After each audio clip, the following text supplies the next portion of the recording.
Ladies and gentlemen, welcome back to the True Life Podcast. Hope everybody's having a beautiful day. Hope the sun is shining, birds are singing. Welcome to this episode. Tonight, we're sitting with two architects who have each built a closed-loop system that routes something ancient through the present with almost zero loss.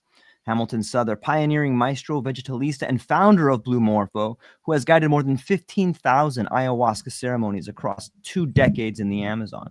And Noah Healy, nuclear engineer, and entered the University of Virginia as a high school junior, mathematician with 35 years in the field, and inventor of coordinated discovery markets. One serves living biological intelligence, the other serves living mathematical intelligence. Tonight, we're going to explore energy, memory, coherence, and the hidden geometry that may connect them both. Noah and Hamilton, thanks for being here today. I appreciate it. And before we begin, I'd love each of you to just take 2 or 3 minutes and tell us in your own words what intelligence you feel you've been serving with your life's work. Hamilton, I'll start with you.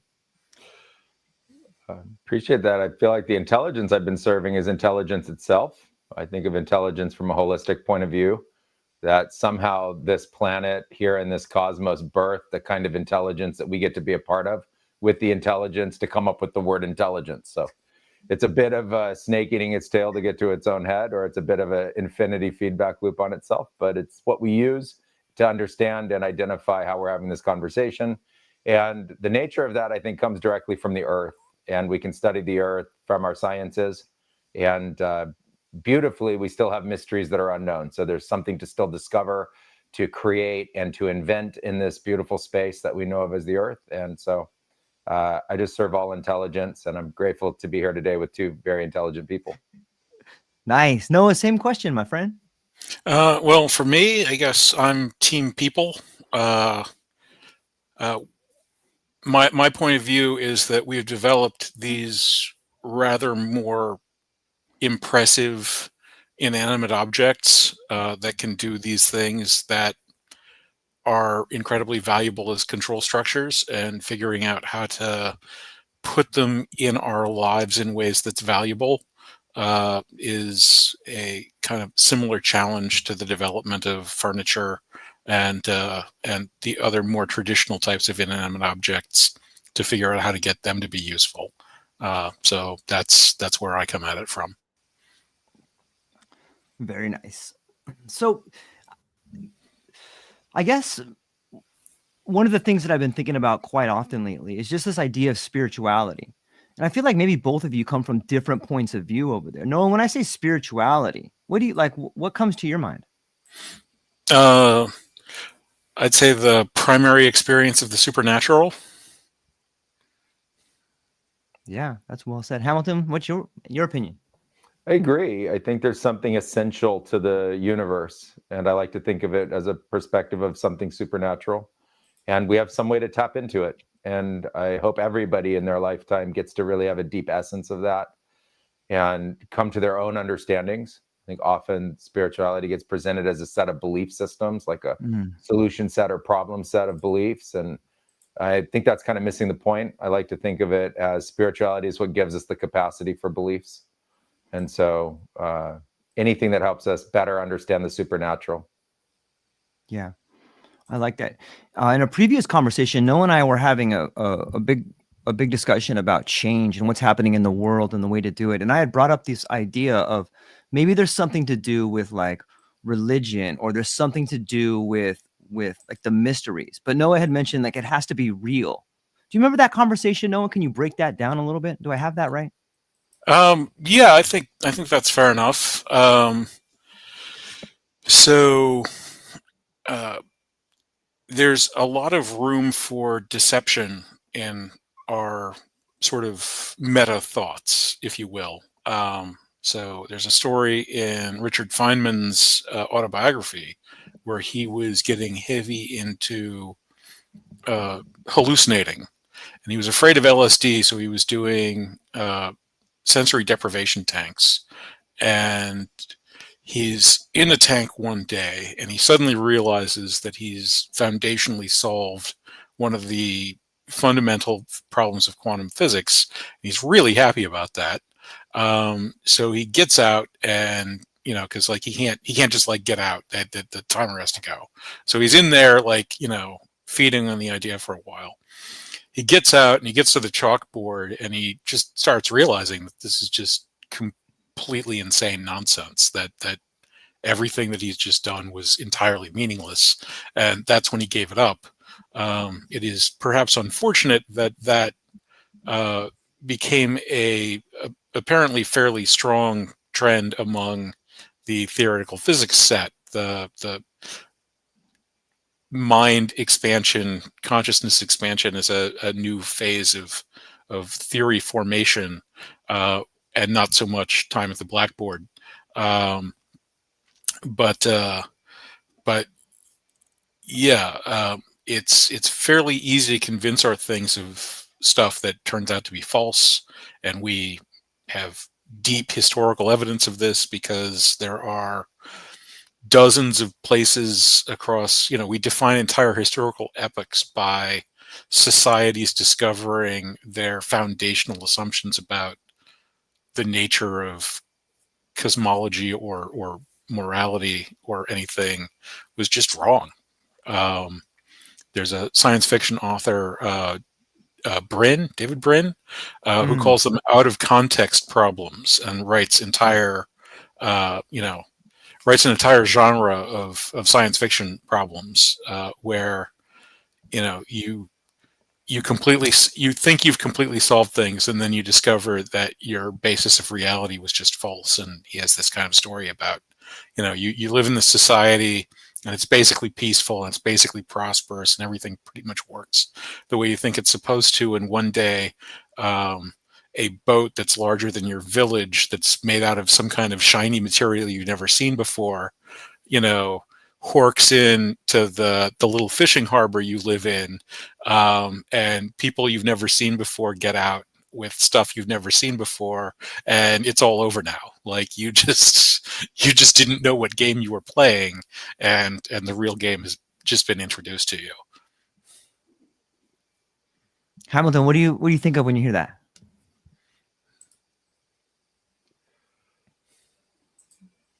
I think that we need to ask ourselves now, especially at this time of great emergent technology, what is the game and where we're headed, understanding that up until now there hasn't been an epic in human history where we've gotten it right, which is a pretty rough playing field to start from. That if we're thinking that we might not have it right now either, and that if we go deep into our theoretical physics, there's still mysteries and questions around origin story and the nature of our cosmos to begin with. That it's a good question from a mystical perspective to think, well, what do we have wrong and what do we have right, and how can we start to bring realism to it? I think that we've been evolving first through a series of ideologies and mythologies over 400, 500,000 years as Homo sapien, and we're now coming out of a great time of great religion. And we're just in a few hundred years of science, using the scientific method as a way to try to explore and discover and poke holes in some of our greater mythologies. And it leaves us with a great question, which is, what is real now and how can we bring that? And it's interesting to me, the idea of an emergent kind of philosophy that could be both mystical in its nature or spiritual of the supernatural, but also fundamentally rooted in facts. And that those facts could be scientific laws and they could be added to as we discover more. And maybe we could grow more to a place where the game is even larger than Earth and we understand it in a more fundamental way. Yeah, it's really well said.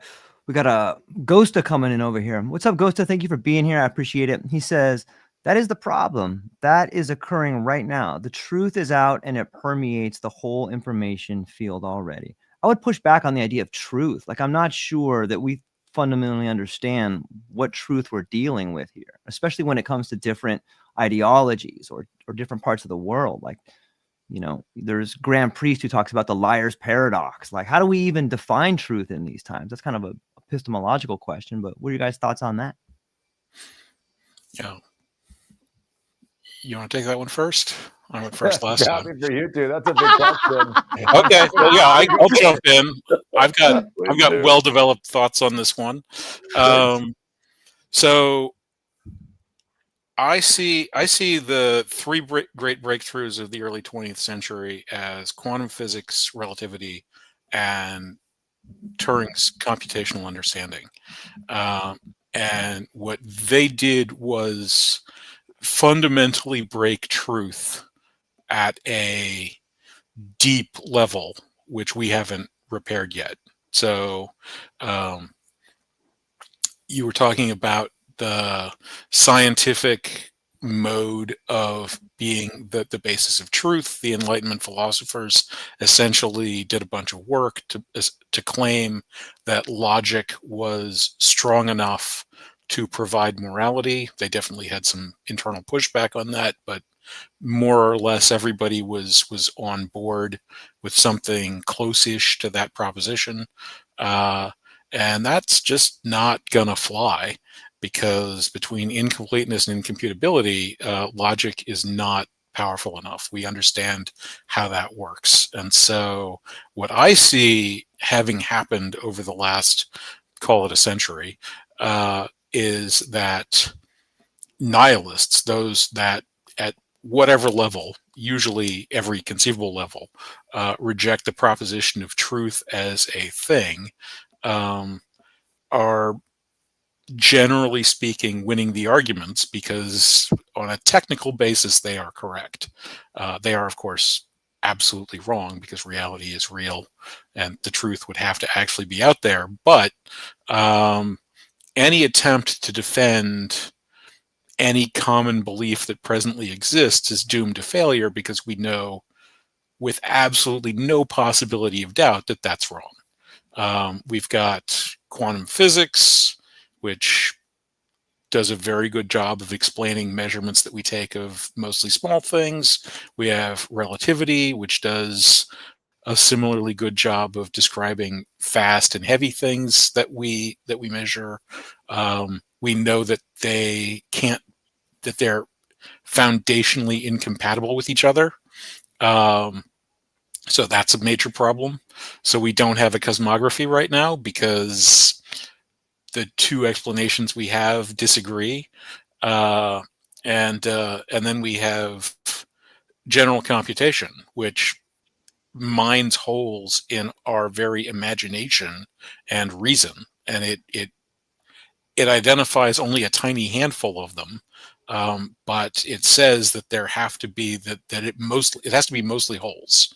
Most of what we imagine is just us lying to ourselves, where we think that we can imagine those things, but if we come to grips with a computer, we will discover, much as Feynman did when he got to the chalkboard, that our imaginations are just producing some ludicrous nonsense that we weren't smart enough or disciplined enough to figure out. And so truth's going to be very hard. I think it always has been. And it's up to us whether or not we want the discipline to pursue that. I think that more or less has to be a matter of faith. I think that's somewhere where spirituality can take a hand. But without that, I'm quite convinced that the systems that we have will disintegrate, are falling apart, because when everybody's in charge of anything got there by either lying or claiming that everyone was a liar, then they're not going to be very good at doing anything. And indeed, that's what we see all around us constantly these days. Yeah. Hamilton, what are your thoughts on the imagination is producing lucrative nonsense? I think that's the role of the imagination. That, until the imagination is somehow disciplined with practice to be, mirroring facts and awarenesses and understandings, you're in a hallucination of your own creation. You can call it imagination or fantasy. It's just how you think. It could be the formation of awareness and understanding that gives you context. But as of right now, I think it, stated incredibly well that between relativity and physics, and especially quantum physics, there's this great disparity in individuality, and we're not of a collective mind or collective imagination anymore. And there's a great reward for creating fantasy or illusion and presenting it as if it were fact. And that's what I call this, great mirage of beliefs that are being, presented. And we don't have a society that yet emphasizes the necessity for things to be rooted in fact. We're still willing to be in a relativistic play of opinion and ideas. And until then, I think individuals will continue to be rewarded for this, state of mild to maximum hallucination and illusory state of imagination.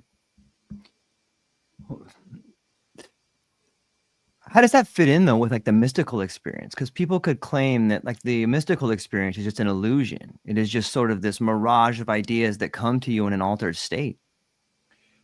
I think the best example I could have of that, goes back to the float tank description and the opportunity in my early 20s to sit with, fundamentally real mystics in the forest. And those mystics were not interested in illusion. So I think of them as, original scientists. They're interested only in facts and efficacy. And they described in ayahuasca, if you can imagine, under the influence of harmine and harmaline and DMT, that if you were hallucinating, you had yet learned how to center your consciousness or center yourself. And that you're supposed to move beyond a hallucinatory state or an imaginative state into something else. And that something else is purely mystical. It's transcendent of the mind that we typically use, the one that I was schooled in growing up. But it is a transcendental space to that kind of, mirage of nonsense. And fundamentally, if you think about the role of that person in their society, they had a fundamental role to support the individuals in every kind of need that a tribal society would have to be able to thrive.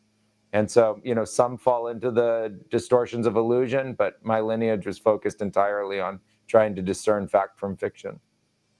Noah, what are your thoughts?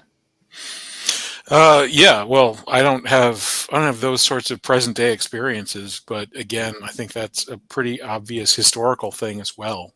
There's a sharp distinction between sort of madmen and mystics, and in myth, there's a cost associated with getting it wrong that's societal.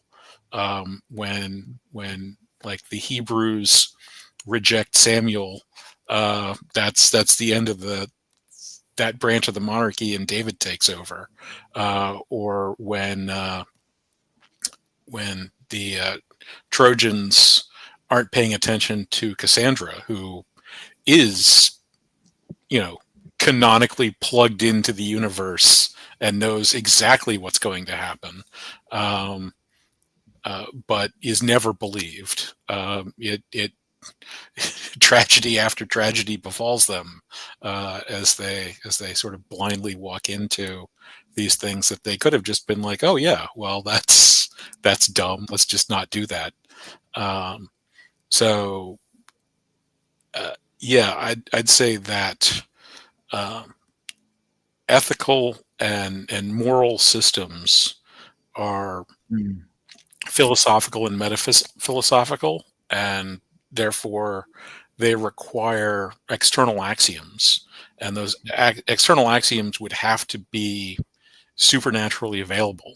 And so in the absence of a true supernatural to which human experience has access, which again, religion, history strongly suggests that most people who have ever lived believe that that is a true proposition, then we will not be able to create a moral system that functions. And I'd say that's an accurate description of the modern day.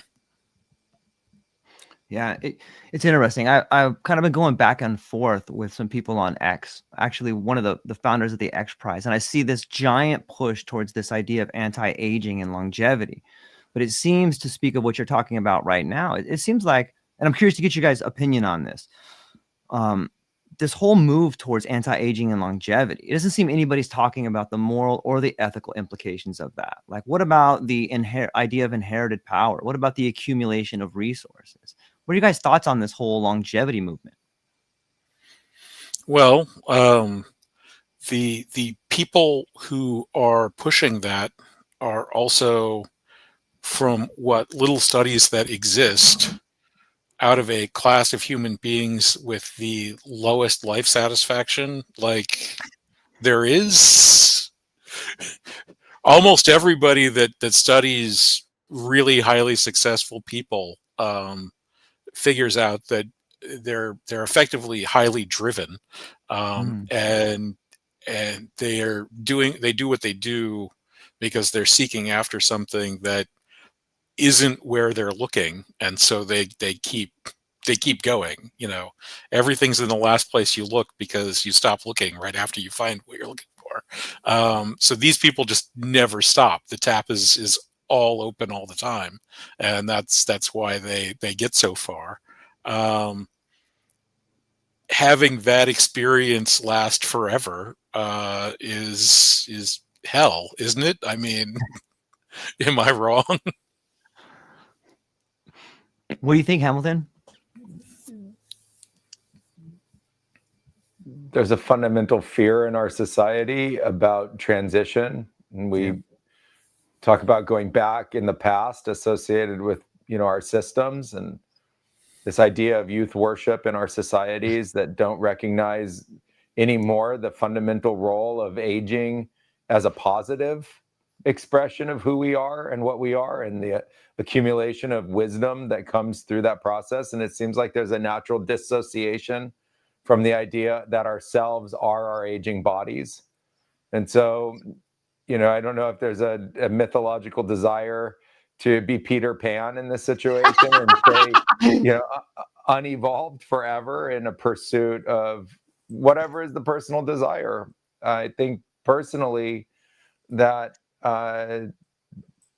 coming from a unique lens of looking into the unknown, I would prefer and trust the unknown more than I would a extended lifetime here of Earth. I think that I relate to the idea that it would be hellish in some way to try to upset a natural evolutionary flow in this continuous churn of life that we get to be a part of. And I think it makes life that much more miraculous and special for the amount of time that we get it. And I like to think in a much larger scale of time, that when you do that, this time that for us seems so slowed down and drawn out, breath by breath, thought by thought, is actually just a flash for the universe. If this is going to continue for billions of more years, or even trillions of years, or even more, or this cosmos is part of a multiverse, we have an opportunity to recognize something so much greater than just the desire to live longer as this body. And so, I understand people's interest in that, and that, of course, it'll be a huge industry. But I would rather, from a personal perspective, transcend the fear of aging and death and fully embrace what is the natural evolutionary course of life. Yeah, that is really well said. We got Cassandra. No, I'm sorry. I almost said Cassandra because we were talking about her. Who do we have over here?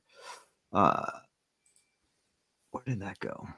Sonia Delgado from Phoenix. Thanks for being here. I hope your day is going beautiful.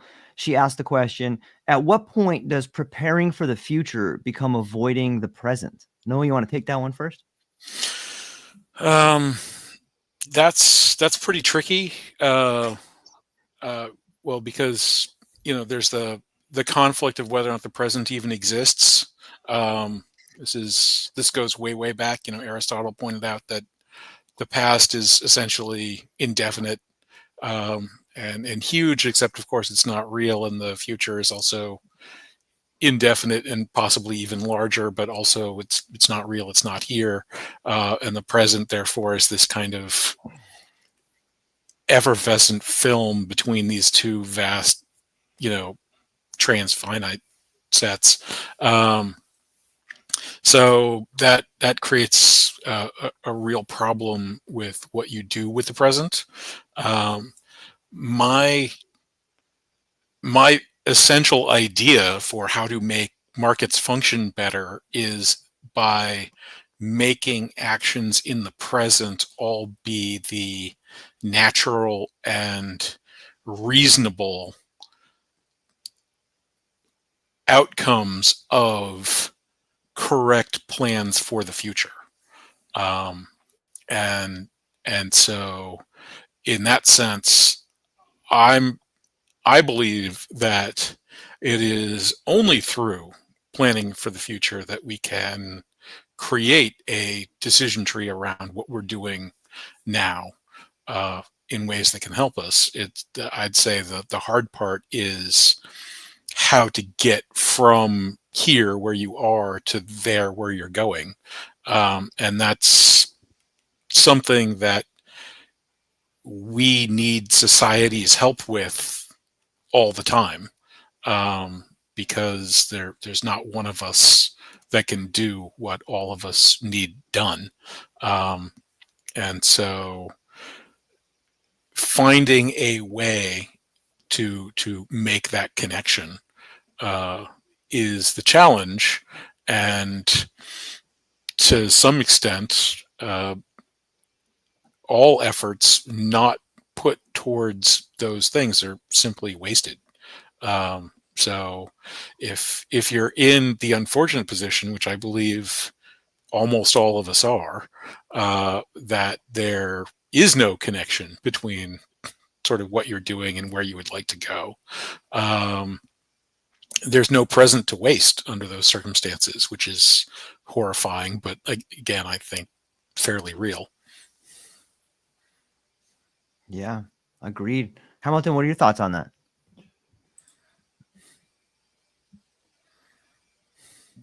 I love the framing of time that's presented here. Because the nature of the present is so ephemeral to understand. Our mind dances in the frame of time. So I like to just think for a person who's orienting this for themselves, to ask themselves what they're creating, to ask themselves what they're doing right now and why. And what's the purpose of the use of the time that they have, regardless of how they think about it. And we live in a society that plans for the future. So we must embrace the nature of that philosophical framing, whether or not we identify with it or not. And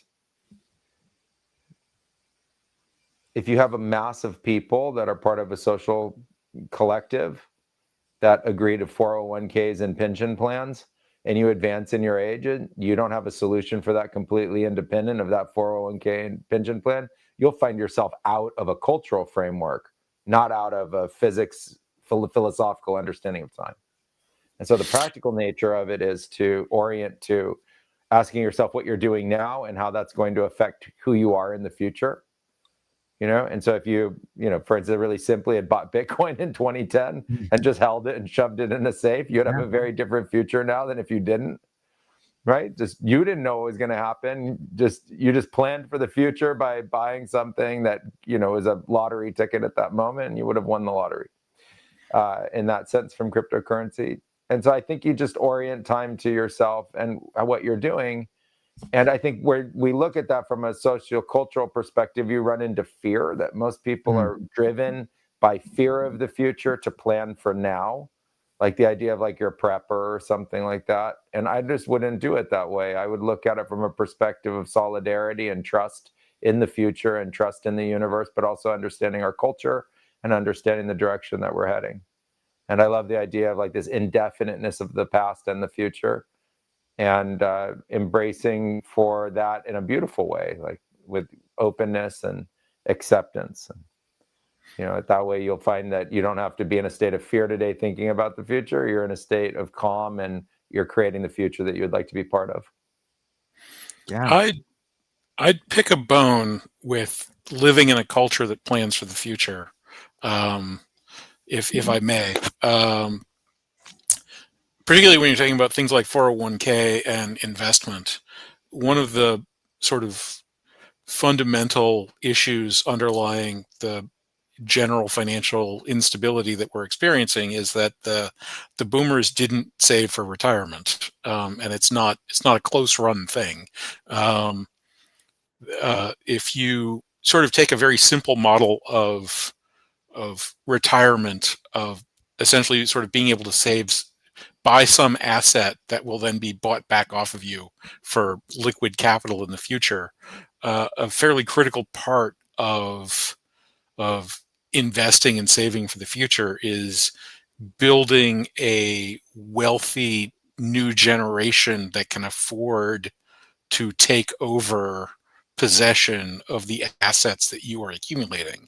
And that's aside from the fact that the raw dollar values just aren't even remotely close to where they would have to be for the kinds of retirement that we seem to believe we've set ourselves up for to be remotely physically possible. The absolute cliff of future asset acquisition means that there's no reasonable valuation of existing asset savings, and so a lot of the more questionable decisions like CDOs and the now move to push private equity into the public sphere and other things are attempts by the financial system to paper over this radically large gap between what people think is going to look like the next quarter century and how much money is actually in the bank to pay for that. And I would say that we live in societies that have declined from societies that planned for the future. But I don't think that's a thing that is within most human lifetimes, and certainly not the majority of living humans have never lived in a society that had a plan for the future. And it's one of my little hobby horses. I think the current plan is to have a dark age, and it's a very bad plan. The only potentially bright point is that it will absolutely take out the people that are driving that plan. That the people on top of society do not survive its collapse. But I would very much like there to be another path available. Yeah. Hamilton, do you see collapse on the horizon? I agree with the statement that there are agendas, and then the nature of those agendas, a fundamental dark age is an opportunity. I would like to think that there's other forces at play in a greater context that might be able to nudge things in another direction. I would prefer that not be an inevitability, but I have heard those agendas. And, you hear them in the notion of population decline and spreading of disease. And, a lot of conspiracy theories are out there trying to describe the nature of that agenda. Many people are also interested in the collapse of the current systems, and there's talk about that online.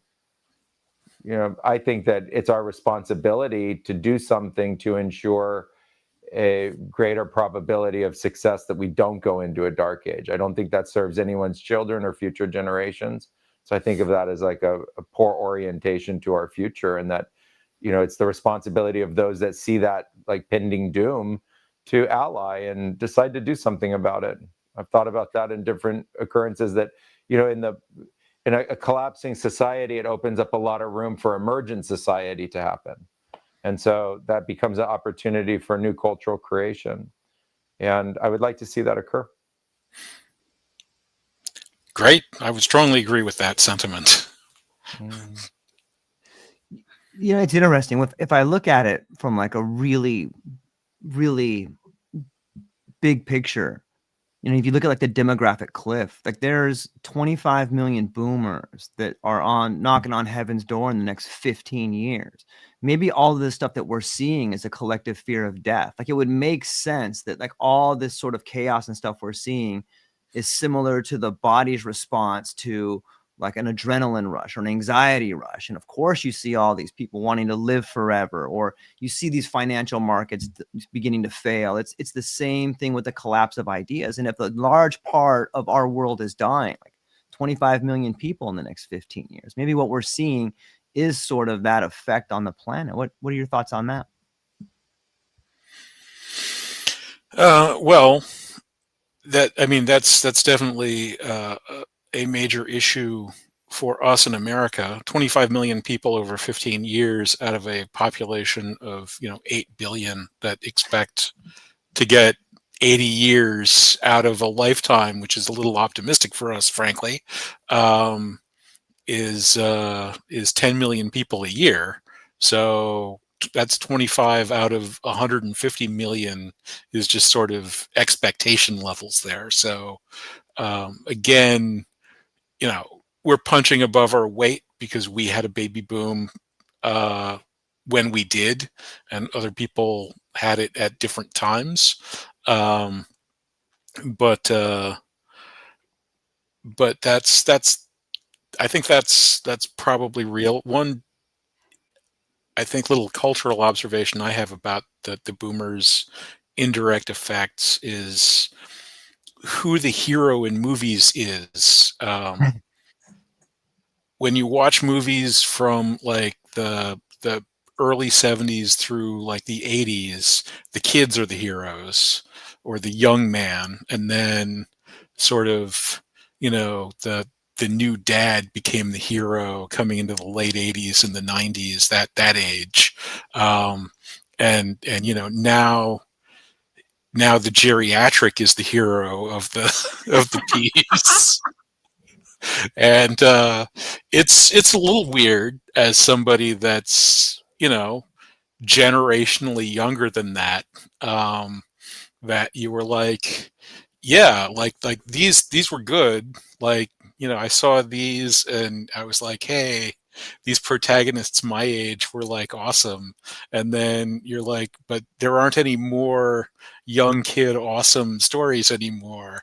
And then there aren't any more like young adult, like it just doesn't, it's just sort of moved as a wave. So I think it was P.J. O'Rourke claimed that the boomer phenomenon would be over when Vogue did a story on fashionable funeral homes, and I think that might be in our future still.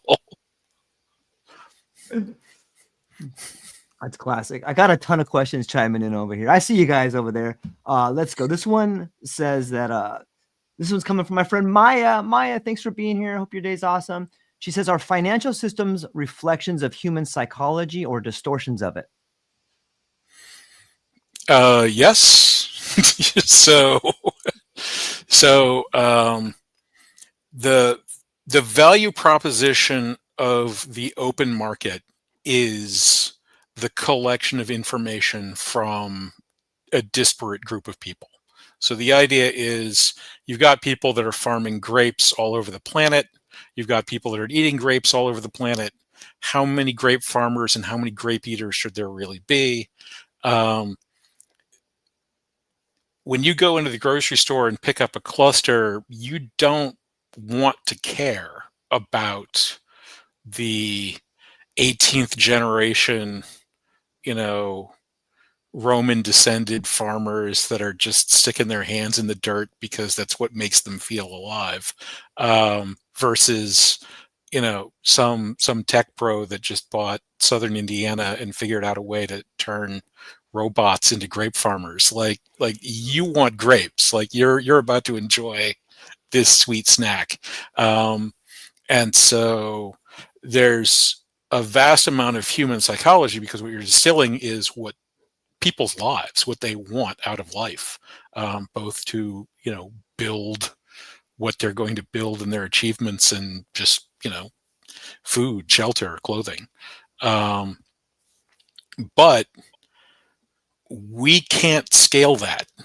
It'd be fine if everyone was totally fine with living in some little tribal village with just the stuff that you build or grow in your immediate neighborhood.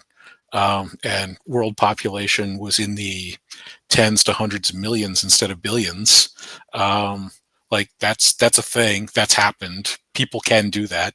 If nobody can get together the charisma to, get a horde and conquer everybody, it functions pretty decently. But the flip side is we're here now, and getting from here to there involves, 8 billion people dying. So that's not great. And so we have this sort of higher level psychology is necessary, and the markets created a mechanism that allowed human psychologies to bridge that gap, and then we plugged machines into them, and we completely broke that, and now we're just have Skynet is telling us what to do, and that's not working out well for most of us. Hamilton, jump in on this one. What do you think? Just that right now humans are products of their own economy, and a great awareness that I've come up with over the years is that you can build an economy out of anything that the collective agrees is important. And so, fundamentally, our economy now is in charging large amounts of money for fulfilling our basic needs. So for most of our history, our basic needs were free to sustain on very small populations, and it's just not the case anymore. And so as we continue to develop, psychology becomes a huge part of how the economies form, and the economies are ultimately a reflection of our psychology. Both. Like, our psychology is to have a market economy right now. You hear people all over speaking about the collapse of a market economy as if it were a terrible thing, and whoever said a market economy was a good thing to begin with, I don't know, it just exists. It's part of what we live with now. It's what we created as a collective. And so it's an opportunity really to understand that once you have a market economy, psychology is part of that market economy. There is a market economy of psychology, and that psychology is going to be represented within it. You see, from the nature of technology, I'm here in Silicon Valley and about to launch an AI-based platform. And the psychology is that technology is driving the future, and that we are products of that technology. And in fact, we're now serving that technology, where human population is serving our tools, not our tools serving us. So even there is a morphing of the idea of a market economy, the nature of psychology associated with it, that there could be a flip in orientation of who serves which tool base. And I think it's something to look at, and it's worthy of ultimately evolving. Yeah, I think so too. This one comes in for you, Hamilton. It says, is Western culture seeking healing or absolution? I think there's a mental health crisis. And it's only been growing during my lifetime, and it's a product of our culture. It's not independent or separate from our culture. Our culture is enculturating and engendering this mental health crisis. And as we continue to explore that, there's a notion of wanting healing, but there's a deep question about whether or not society wants the concept of healing or actually wants to heal. I see a lot of people come to the healing arts looking for a kind of transformation and get stuck in a loop of healing. Yeah. And so I like to think of mental emotional healing through the plant medicines as a mechanism that could move very quickly, very much like when you get a cut and you get sutured and the sutures are removed within a week, and then within another week your skin has started to heal and then you're left with a thin scar. That could be very much like our internal awareness of our healing arts. But instead, there's a culture of people who are very interested in continuing that process and identifying with that process for a long period of time. That's very inefficient and not something that's sustainable in societies like the ones you find in the Amazon. There's a need for people to heal very quickly and move back into being supportive of the collective tribal identity. And our society, for whatever reason now, I think, is looking for a great scapegoat. We're looking for something to blame that we can place the rationale on for that mental health crisis, for that need for healing in the first place. And there's a huge discrepancy between our enforcement models and the lack of morality that was discussed earlier. So the lack of morality is actually driving in that imaginary fantasy more and more and more of the behaviors that treat legality as a risk profile, not a choice about behavior. And so there's just more people who are willing to transcend and break the nature of those rules and laws. And it continues to escalate. So I think it's obvious at this point that the fundamental philosophical nature of our culture is driving the state that our collectives find themselves in. And we're discussing the potential of a collapse associated with that. And I've been hearing that for a decade, and I keep saying the same thing. Well, hey, don't jump off the cliff. If you see everyone jumping off the cliff, turn left or right, start talking about how to build something sustainable on the cliff edge. Like, you have a choice here. Noah, what do you think? Yeah, I would concur with all that. Hamilton, thanks for sort of connecting back to my nihilism thesis. I'd say that that's probably heavily connected. Charlatans pretending to provide solutions can be an extremely stable and lucrative way to go, assuming that you can leave town. If you can time the angry mob correctly. I think we're seeing a lot more angry mob behavior and a lot of desperation to try to figure out which train gets out of town when you've done it to the entire planet. I'm attempting to dig in and build an entirely new kind of marketplace that doesn't have the epistemological and technical issues that the current markets have. I mentioned to you before we got in here, I'm currently in process of arguing with the Supreme Court about what status reality has in American law, because the Court of Appeals for the Federal Circuit declared that reality is unpersuasive. And that strikes me as insanely dangerous. I don't know if the justices will agree or not. Yeah, I hope that they do. Let's stay on this thread a little bit. Like, Hamilton, what are you most excited about? It seems like you're creating something pretty awesome over there. What are you most excited about building right now in the future?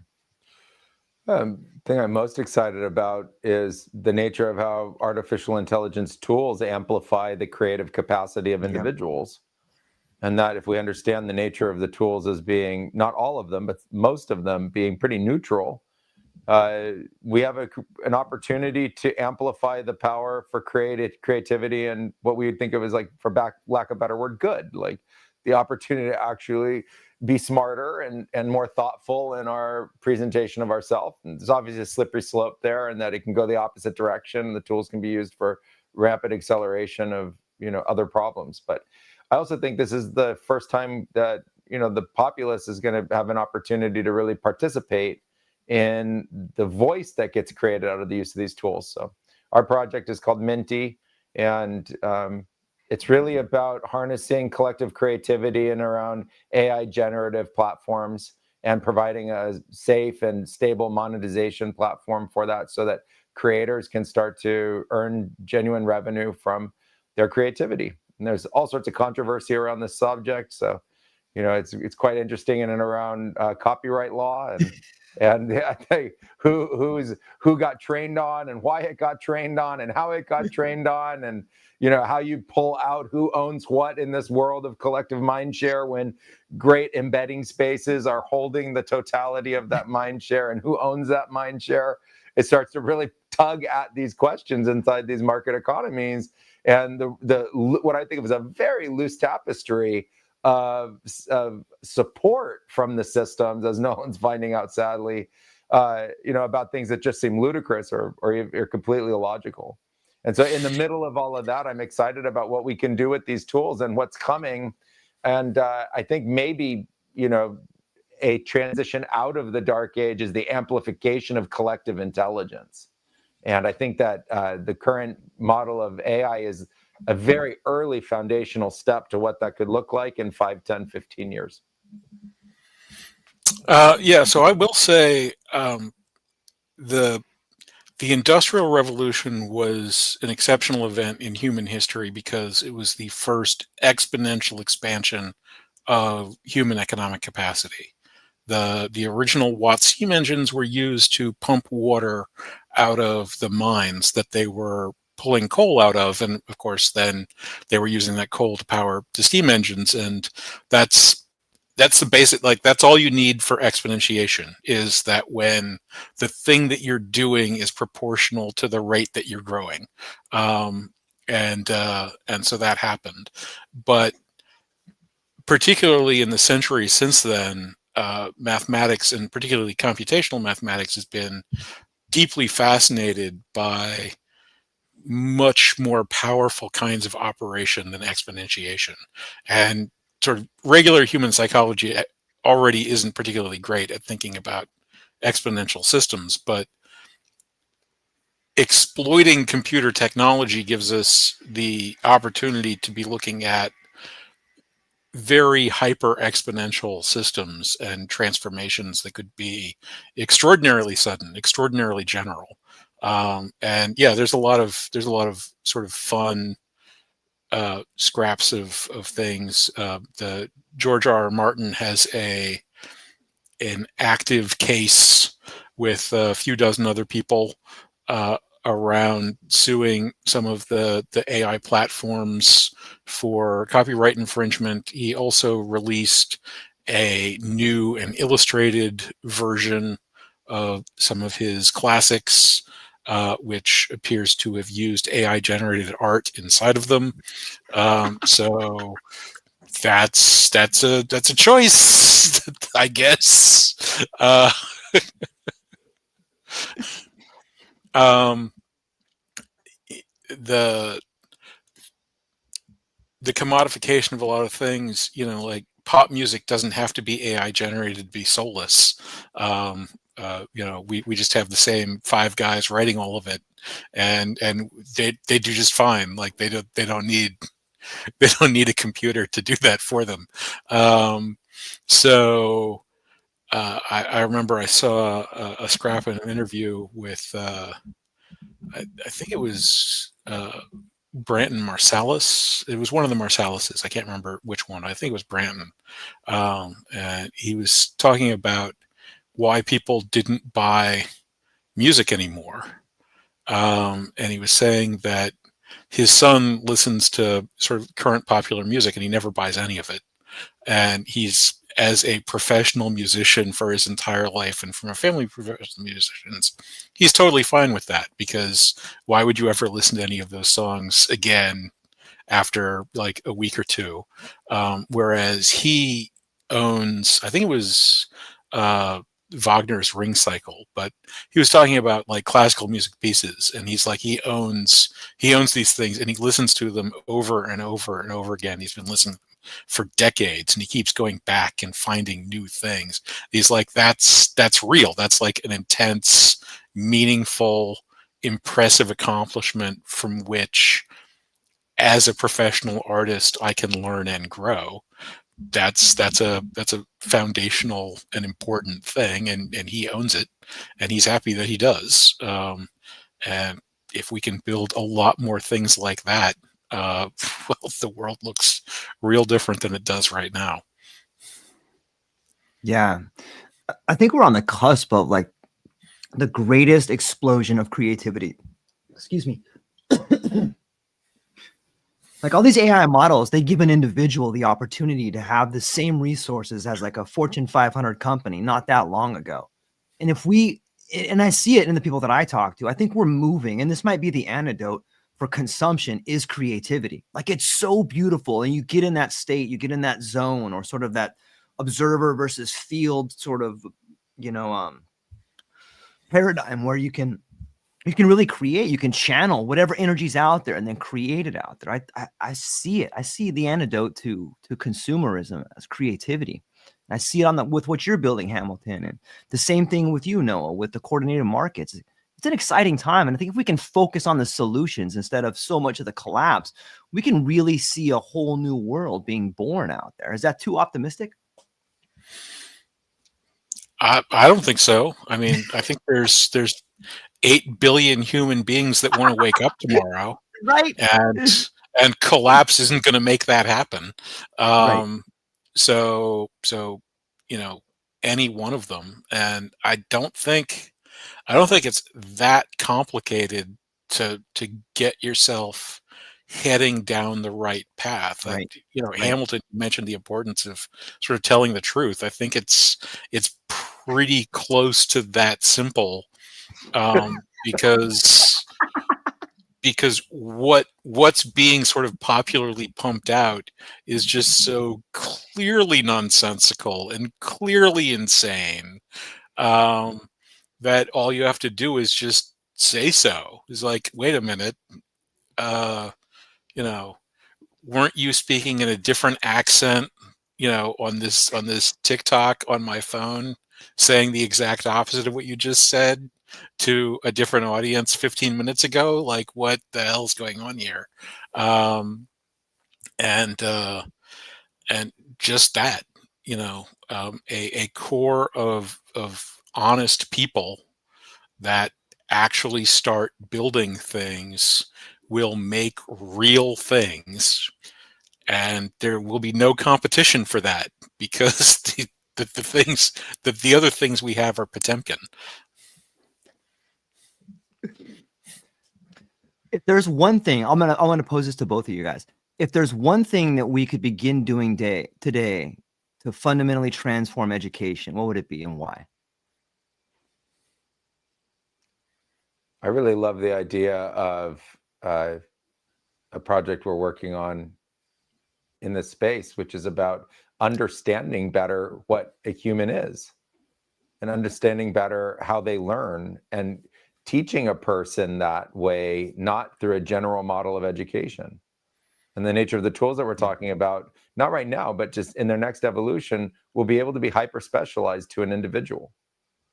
And think about a change in education where not only are you fully understood by your teacher is able to generate a gap analysis for the information that's going to be presented in a way that has more resonance for you.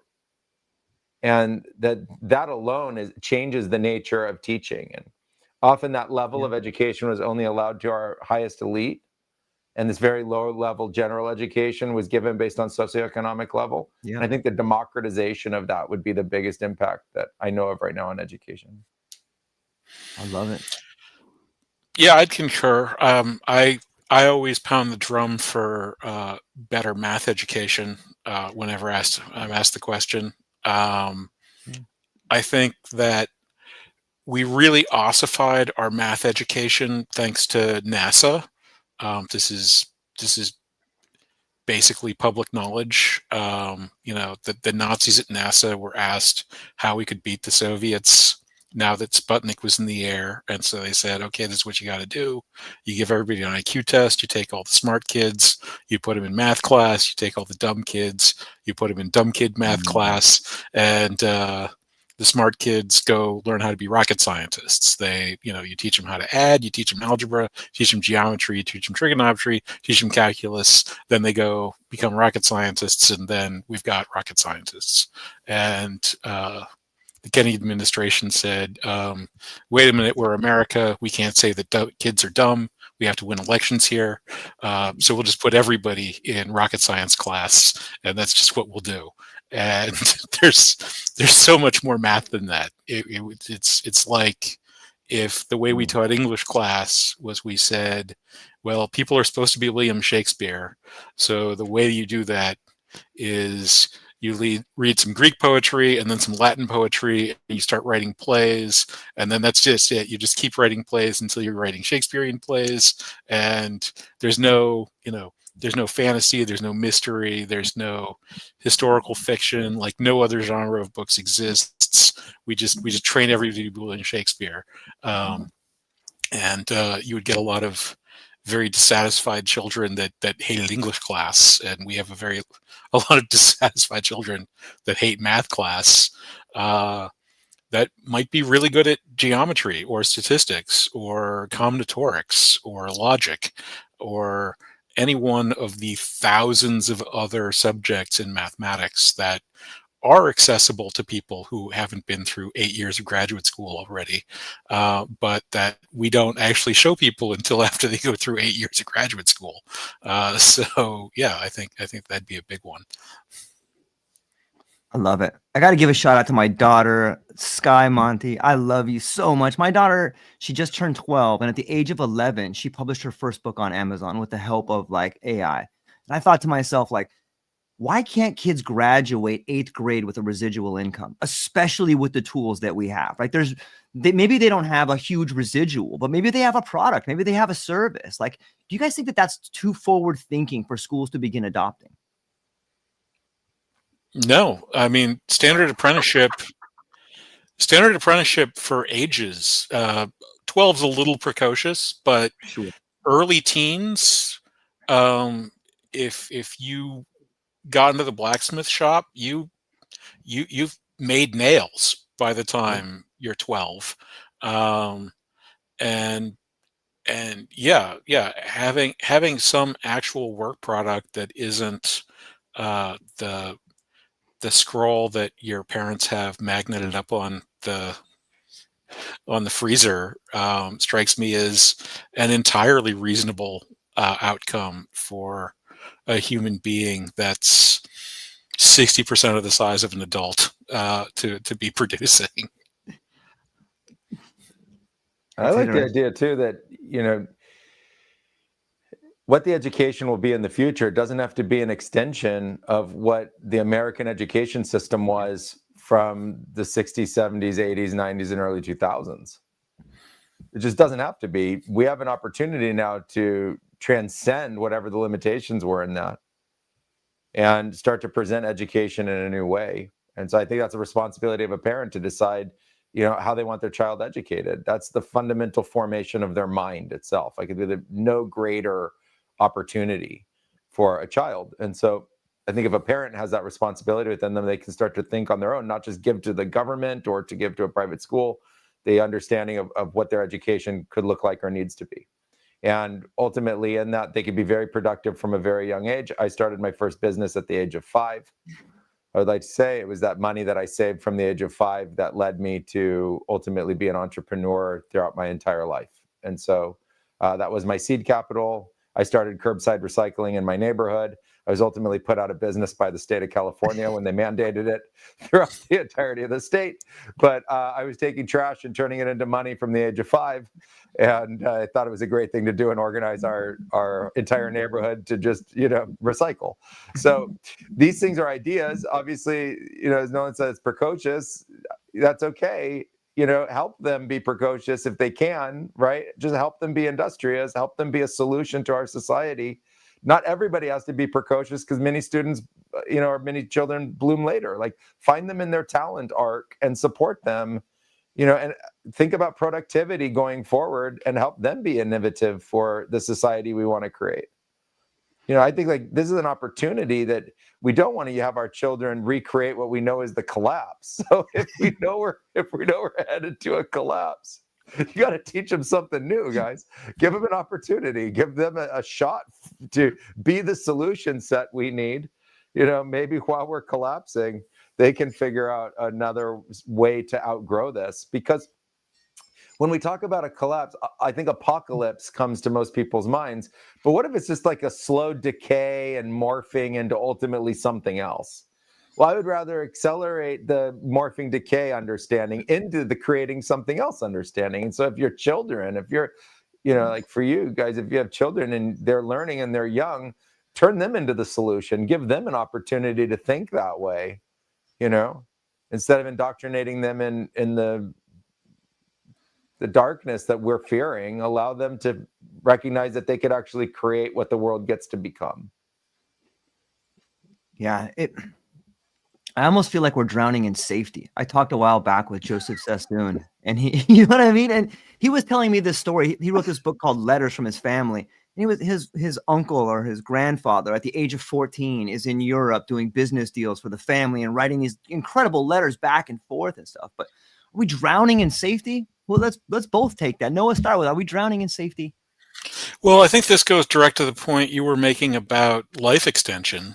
The The people who are on top of I mean, some of them are obviously purely delusional maniacs, but they're not, generally speaking, complete morons. They're looking at the abyss that they dug out, and they understand that there isn't any safety net there, and they very desperately would like one. There was this I saw this 5 or 6 years ago at this point. No, it was during COVID, so it would have been 5 years ago. Um, Ray Dalio, who's been sort of banging this drum that his magic trick is that he just understood that the entire financial system is on a sort of lifetime rotation pattern, and that uh, we had a 70-year climb, and now we're going to have the collapse. And so he had produced this little like 10 or 15 minute animated video to explain that that's what's happening, that that's why everybody that's currently rich, such as himself, is currently rich, that none of those people have done anything to deserve any of the money they have, including him. But now that the time has come for all that money to come back and go to the people that it was taken from, um, the rest of us now have this opportunity, this great opportunity to be heroic and not take his personal money away from him, and just kind of take the hit on that one, um, because while he didn't do any good, he also might not have done any harm beyond the money that he took from people for no reason. Is that's He uses very, very different words, or at least the people he hired used very, very different words, but that's exactly what it meant. Um, and so, yeah, I mean, if you got to where you were by showing those around you to be fools, because they were, uh, and and you haven't actually built anything or helped anybody, and you don't really have any plans for how that will ever happen. Um, the knives are out. Everybody can see what that model looks like. You're going to be pretty easy to knock off that perch. Um, so you would be very interested. And we see conservatism. It's a little weird because most of our systems have sort of built this idea of the revolutionary into themselves at their base, but they're extraordinarily reactionary. The only thing that matters is the continuity of the status quo, and the status of the quo, that have achieved within it, to those systems, and everything is a risk to that. So nothing can be allowed, and that that's that's not a winning proposition. That's why the youth are checking out of society. Some of them are checking out through serious mental health crises that are horrifying to see. Some of them are checking out by basically saying, "F you. We're going to do something that you find so existentially horrifying, that we hope it gives you a stroke and you die, and we're not gonna care when it does." So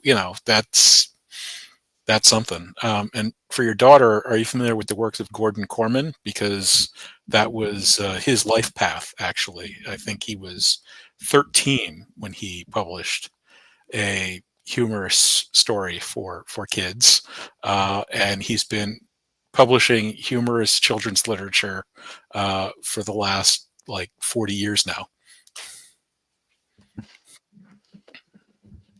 Hamilton, can you pull on that thread and your ideas about, are we drowning in safety? What safety? Like, I think safety is illusory. Totally. You put a child in 5-point harness suspension and a child car seat face the opposite direction in a car that the child doesn't need to be in. You don't need a child in a car going 100 miles an hour down the freeway in a safety seat. Just as an example, like, we didn't really plan for safety in the Industrial Revolution. And I don't think when the Industrial Revolution came around, there was a lot of safety going around at that point. So I think this is kind of a new advent, and it's coming from fear. And there's nothing safe in fear. fear doesn't give us, from a fundamental state in consciousness, the right mindset in which to develop safety, which is to develop systems that are life affirming instead of life threatening, and to develop systems that unilaterally share opportunity instead of isolating that for a very few of us here while we're alive. Having systems that are built on hierarchical instability of economic systems built on war fundamentally is built on our blood and our death instead of being built on our life and our collective ingenuity. And while we're in a competition with each other, I call that big stick. We've been playing big stick for hundreds of thousands of years. And my concern with that is that the galaxies are playing big galaxy while we're playing big stick inside a planet. We need to be thinking a much larger concern here about what we're really doing while we're incarnate and alive. There's a much bigger picture going on. So how do you create safety while you're inside a planet and there's nothing beneath you but space, time, and a bunch of other galaxies? You know, like people think they have a better seat, so they're safer in their better seat. But fundamentally, that's not the kind of safety that is existential in its nature. And so I would like to have us take a deeper philosophical perspective here and think about how do we create actual safety for each other. And you have to look at it from a different problem set.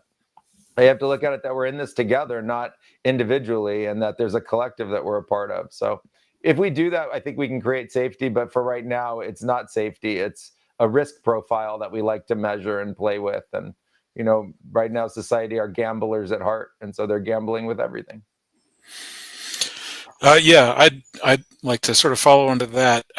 There was a move in AI back before the sort of explosion in popularity. There was a problem known as AI alignment, and there's a movement, a mostly political movement now, called AI safety, which has largely chewed up the public discourse of alignment. Alignment, to me, is a very interesting and technical and mathematical and physical problem that we have made virtually no progress on. AI safety, on the other hand, sort of assumes that we have solved AI alignment, which we didn't, and that we should use our godlike powers to control these black boxes that we don't understand to reaffirm the political and cultural and economic status quo at every turn, because it would be bad if they said things that were unorthodox, which is, again, you know, I think goes right to your point of we're using the word safe, and I don't think we understand what it means. I can see a whole bunch of memes you guys are just creating right now. There's gonna be like all these people like in 5-point harnesses in cars being all over Twitter and stuff like this. Like Noah says this, Hamilton says this. Like it's so interesting to see the speed of culture. Well, you said meme. The thing that just flashed in my mind. Did you ever see the Tom Cruise movie Night and Day with Cameron Diaz? He's playing one of his, like, you know, super soldier, like, spy guys, but it's sort of a romantic comedy, and the main character is this ordinary girl who happens to look exactly like Cameron Diaz, who gets sort of, you know, caught up in the mix, as it were, and he's trying not to draw him into this incredibly dangerous world that he's in, but he just sort of can't. He keeps not being able to. So he sort of lets her go and warns her that that government people are going to roll up in like, you know, black SUVs and tell her that they want to keep her safe and that she's going to be safe, and she needs to come with them, and if she gets in the car with them, they're going to kill her. And so that's like, they're going to use that, you know, they're going to tell you that I'm crazy, and she's like, that's going to be easy to believe. But yeah, we use these words performatively so much in public, and they have real meanings, and if we don't get to reality, like, again, we gotta start telling the truth about this stuff. And once you have access to real facts, real truth, reality, as the Enlightenment demonstrated, you can build incredibly cool stuff really quickly. I love that point. You know, I like to look at images from space and just to gain perspective. And the Earth at night, you now see it lit up with electricity. It's go research when that happened. Just that, and see the transition and how fast the whole world has changed, from an image that you now see from space, and the importance of that. That's as fast and faster as we can now change the world.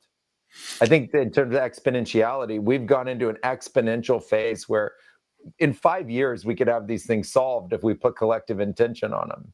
In 10 years, we could have an entire new social system that didn't require a collapse. And in 20 years, we could have the majority of the human population thriving. That's just not currently how we're organized. But it's not to say that that's overly optimistic in terms of a timeline if we could guide and direct the collective human endeavor to solution-oriented behavior and activity. And that's just a collective use of our intelligence. And so, I always like to think that the responsibility is on us. We need to do something. So this is our opportunity. Yeah. And that night glow, that's a really great point. It's a great thing to sort of look at and understand, like, what it means and how much more there is to do. The Kardashev scale, like, we aren't even a Kardashev 1 society. We haven't even figured out the Earth, and as you point out, we're sort of like, wait a minute, we can't do any better because, like, we need to preserve what we have. Like, we're not even done with where we are. Like, there's vast dark places in the night that we haven't even figured out yet. And the Kardashev scale, there's a 2. Like there's so much more, even without interstellar travel, that's potentially on deck, if we can get out of our way on this stuff. Yeah, and part of, I think, what we're dealing with is that the baby boomers are a post-World War generation.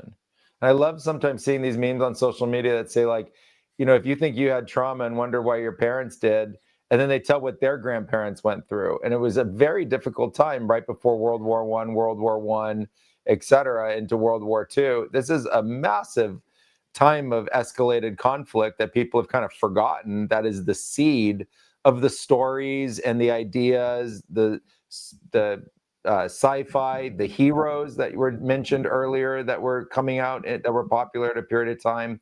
And so it's framed in imagination. We were talking about the collective hallucination earlier. It's framed in imagination. And the younger generations have an opportunity to have a different imagination, right? And if you look at the Earth from that perspective of everything that isn't yet developed, if you bring a new mind to that space, you'll get a different outcome there. And so I like to pose that question to the youth. They're like, how would you imagine sustainability and thriving there instead of a spread of, a collapsing society? And there's the beginning seed of a solution. And then we can collectively create it. We just have to align incentive. And right now, I think, as we've talked about, those are economic incentives. We need to align economic incentives and then look at the nature of what we create. Noah, this brings up, a while back, you and I were talking about, I might butcher this, but the Ackermann function. Do you remember telling me about that? Yes. So the Ackermann function was developed in the 1800s to demonstrate that humanity hadn't actually worked out what the limits of computation were yet. So it was thought at that time that something called simple recursion could describe all possible computation, and that's essentially a process where you would have a single counter that would count down to 0, and when it got to 0, you were done. The Ackermann function can be thought of as a sequence where you're combining numbers arithmetically, but in addition to increasing the numbers for the Ackermann sequence, so the first one is 1 plus 1, you're also, in some sense, incrementing the operator. So the second Ackermann number is 2 times 2. The third Ackermann number is 3 to the third power.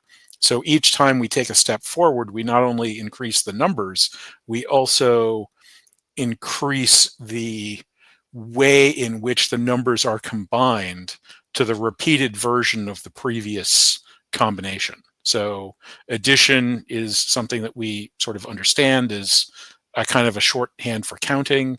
Multiplication is sort of a shorthand for addition. Exponentiation is a sort of a shorthand for multiplication. What if there's a fourth operator that is a shorthand for repeated exponentiation? What if there's a fifth operator that's a shorthanded for repeated exponentiation? What if there is a Googleith operator that is a shorthand for a Google minus one repeats of addition?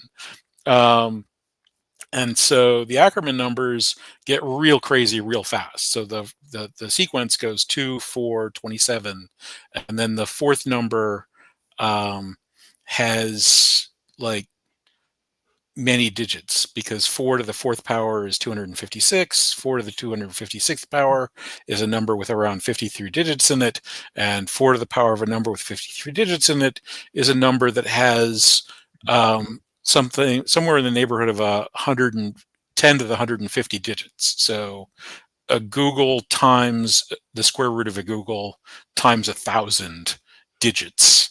And then the fifth number is very difficult to even talk about. And of course, that's just the fifth number. There's a sixth and a 10th and everything else. And there are algorithms that are inverse Ackermann scaling. So if you manage to plug in, if you plug in sort of one thing, it takes 1 unit. If you plug in 2 to 4 things, it takes 2 units of time, or effort, energy, whatever. Between 4 and 27, it takes 3. Between 27 and a Google to the 1.5 power times 1,000, it takes 4. If somehow you manage to find something that's larger than that and shove it in, it would take 5 units, unless you pass that one up. So constant time is great, but inverse Ackermann is real close to constant time. And Ackermann, that's chump baby stuff in the mathematical field of Googleology, the study of incredibly large numbers. There are ideas and approaches that make the Ackermann sequence just meaningless, where you get to ideas that are literally beyond your comprehension. And I think it's one of the beautiful exercises of 20th century mathematics to find one of these places where we can visit the frontier of our imagination and sort of poke around a little bit, and ultimately fail because the weight's too great. Like, you just can't think about things that are that abstract and that big and that ridiculous. But again, that's there. If we figure out how to change the iteration nature of these operations that we're using to combine our economic or political or cultural objects, if we figure out how to use machines inside the machines, then we start getting that hyper exponential blow up. And that is a thing that's starting to happen. I just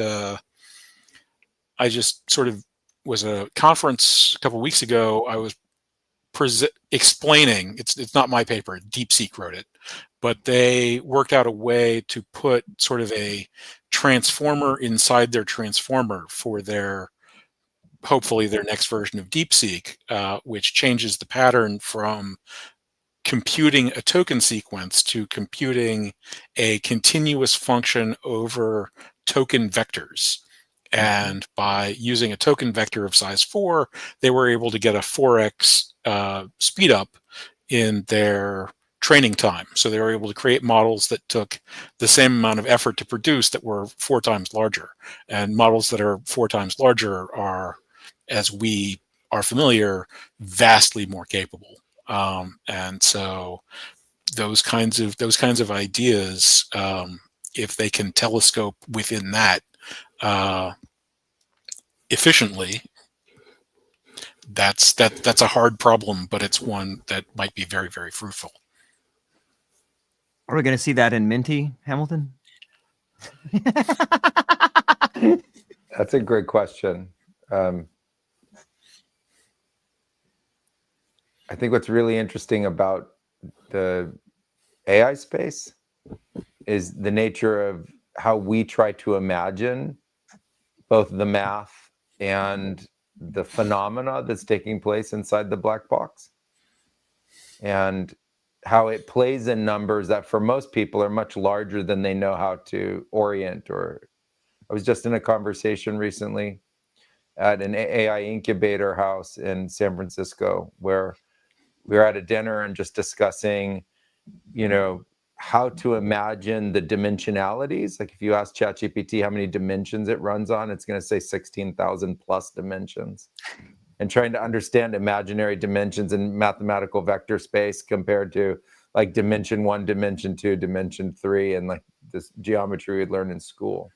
And I think it rapidly leads to an awareness of a much larger field of numbers that fits in a much smaller expression of hardware, Yeah. and reflects the numbers that we used to see when we tried to study, the cosmos.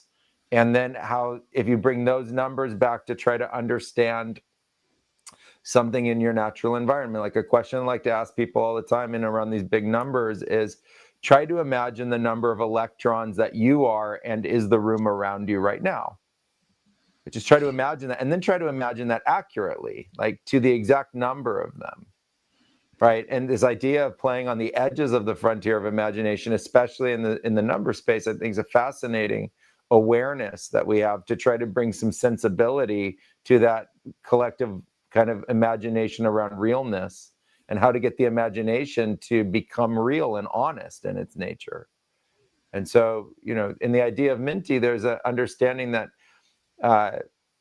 what we think of as content, if you go from what it took to create symbols and carve hieroglyphics, and then what it took to create the printing press, and then what it took to create literacy, and then what it took to create a photograph, and then what it took to create, an image from an iPhone, and then what it'll take to create the equivalent of entertainment and content of any kind, just content of any kind through these systems, dramatically, exponentially accelerates the ability, complexity, and quality of what gets created, including the nature of the effect that that has on the individuals that consume it. And so Minty plays in this space in and around how do we understand the media space as it starts to approximate infinity, and a question around culture, which is, compared to other thinkers who've talked about individual content delivery and you'll hear your favorite song. But one of the things that made our favorite songs was that other friends listened to them too. So infinity content only meant for you as a kind of echo chamber that might be interesting until you can't talk to anyone about it and can't fundamentally express a kind of social role. And so in the nature of our project, it's really about how you maintain social environment in and around the nature of shared culture in relationship to these incredible AI creation tools, freeing creativity and democratizing that to the masses and giving them an opportunity to create in ways that they never could have before, and understanding this incredible relationship to large number and the economics that could be associated with it for the point of creating abundance and creating a mechanism for creators and creative people to find greater economic capacity within this world. So I deeply appreciate this idea of rapidly expanding numbers. And when Nolan was talking about that, my imagination immediately goes to Big Bang. It goes to the rapid expansion of the universe and the creation of, our story, at least origin creation story, for something that goes from what we think of as a small number to a very large number very quickly in many different forms. And I think it's sad talking about the concept of mathematical education, which I firmly agree with. All the math I'm into, they didn't teach in school. And I had to use the rudiments of what I learned in school to get into the math that I was most interested in. And the math I was most interested in was the high dimensional geometric spaces that you see in ayahuasca visions. That was fundamentally the math that I was most fascinated by, where you have rapidly moving shapes in something, we call it light or consciousness. They're geometric in their origin and nature. And what a thing to try to study. And, you don't see them with your eyes unless you're in vision. I got introduced to it in my early 20s, and I'm grateful for that. But that math they didn't teach in school. And this is a looking glass into this understanding that if you have that mind in that imagination and you can see that around you, you have a different scope on how you relate to the world that you're in. And I think it's a richer one. Yeah. High dimensional geometry is a wild and very counterintuitive space, where all kinds of things that people think are entirely natural based on their three-dimensional understandings turn out to be just wildly false at higher dimensions. And the constructions that are attached to them, the one of my favorite ones is the story of the inversion of the sphere. So in topology, they talk about shapes with their properties that all the properties that shapes have that aren't their shapes, and spheres being mathematical objects of no thickness, the surface of the sphere can freely pass through itself, and so this question arose of whether or not you could take a mathematical sphere and manipulate it in a way so that the inside would become the outside and the outside would become the inside without folding it over. There was a sort of obvious way that you could make this happen if you could imagine it like a completely deflated basketball and you push it down and so it's just like a bowl. If you could somehow, if the basketball could pass through itself, you could just keep pushing. You could push the bottom of the bowl through itself and create a top, but that would create a little kink around the bottom where it would finally have to sort of pass by itself. And that was the only construction everybody had. Everybody knew that it could be done. And apparently the guy that actually proved the construction was congenitally blind. So he'd never seen anything, and he got very into topology and got very good at topological proofs, and he proved that the construction was possible, but people still didn't actually know how to do it. So we had this one blind guy who had explained to all of us that this thing that doesn't look like it's possible to any of us that can see is possible. And eventually, with computer graphics and other things, a visualization now exists that more or less explains.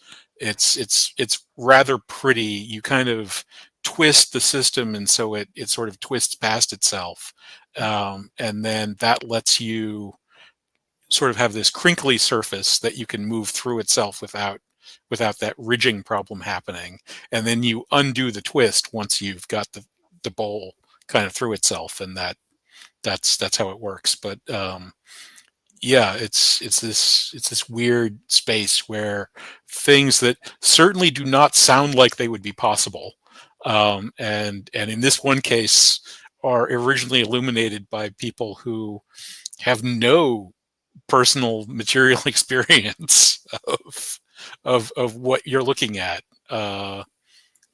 can sort of show you that actually this is how things can work. Gentlemen, I walked you right up to a minute or an hour and a half, and I got to tell you, I feel like we're just getting warmed up, so we're gonna have to come back and do a part 2 on this. But before we finish off right here, I just want to throw it back to each one of you just to maybe take a little bit of time to explain what you got coming up, where people can find you, and what you're excited about. I'll start with you, Noah. So yeah, you've got my link up there, coordis.com. My major project is creating marketplaces that are actually intelligent and actually service humanity's economic needs. I'm sorry, I can't help you with political, cultural, or spiritual problems, but I can solve the economy for you if you want. I'm currently suing the U.S. government over that. I have to ask the U.S. Supreme Court. I referenced that at one point during this, whether or not describing reality and mathematical proofs as unpersuasive comes up to the standards of American jurisprudence, or not. I'm hoping that they're not going to declare that the Article 3 courts are criminal outlaw tyrants that just make shit up whenever they want to.